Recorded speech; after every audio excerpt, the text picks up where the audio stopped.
মুন্সিগঞ্জের শ্রীনগরে ফৌজদারি মামলার এজাহারভুক্ত আসামি যুবদল নেতা তরিকুলকে গ্রেপ্তারের পর থানা থেকে ছিনিয়ে নিয়েছেন বিএনপির অর্ধশতাধিক নেতাকর্মী। 10 জানুয়ারি রাত 10টার সময় শ্রীনগর থানায় হট্টগোল সৃষ্টি করে আসামিকে ছিনিয়ে নেওয়া হয়। মুন্সিগঞ্জ পুলিশ সুপার মোহাম্মদ শামসুল আলম সরকার খবরটি নিশ্চিত করেছেন। এসপি জানান, ছিনিয়ে নেওয়া আসামিসহ যারা এই ঘটনায় জড়িত তাদের আইনের আওতায় আনার চেষ্টা চলছে।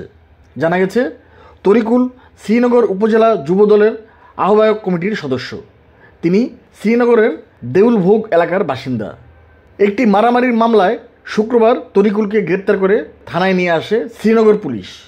এরপর রাতে বিএনপির অর্ধশতাধিক নেতাকর্মী থানায় হাজির হয়ে তাকে ছেড়ে দিতে পুলিশের উপর চাপ প্রয়োগ করেন, কিন্তু পুলিশ অসম্মতি জানালে এক পর্যায়ে হট্টগোল করে আসামিকে ছিনিয়ে নেওয়া হয়।